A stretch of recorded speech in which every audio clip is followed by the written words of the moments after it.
On Tuesday, President Donald Trump announced that the U.S. will be pulling out of the Joint Comprehensive Plan of Action, also known as the Iran nuclear deal.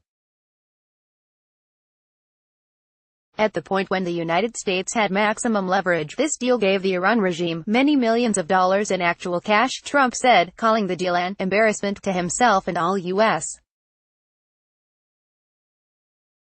citizens. He added, the Iran deal is defective at its core. If we do nothing, we know exactly what will happen. Trump said the deal was so badly written that, if allowed to stand, there would soon be a nuclear arms race in the Middle East.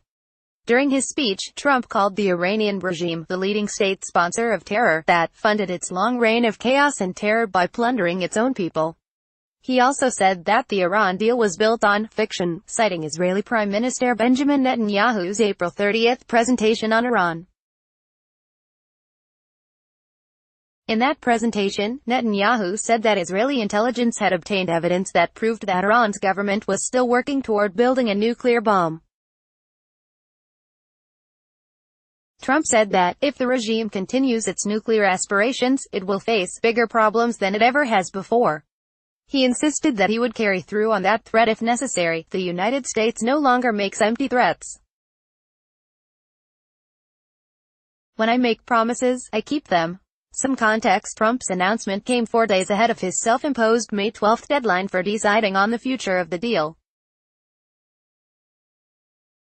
Earlier Tuesday, The New York Times had reported that Trump called French President Emmanuel Macron to tell him that he was pulling out of the deal. However, both the White House and Macron's office have since denied that this happened. Breaking: President Trump says the U.S. will remove itself as a party in Iran nuclear deal, will reinstate sanctions. https://t.co/d4wa796kxkpic.twitter.com/roy5auk NBC News, @NBC News, May 8, 2018. What else?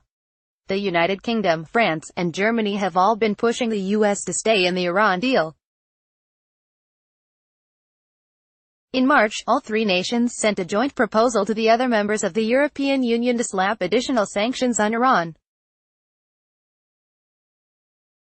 The leaders of those three nations hoped that by doing so they could convince Trump that there were ways of keeping Iran in line without abandoning the deal. However, the other EU member states failed to agree on the sanctions, and the measure failed. In order for the proposal to have passed, all 28 members would have had to have agreed to it. Remind me again, what was the Iran nuclear deal? In 2015, the Obama administration signed a deal with the government of Iran. Under the rules of the deal, Iran would reduce its stockpile of uranium and stop working on building a nuclear bomb, and in return the U.S. would lift decades-old sanctions on Iran. Trump has repeatedly criticized the deal. On April 24, during a news conference with Macron, Trump said that the deal was insane, ridiculous. It should have never been made.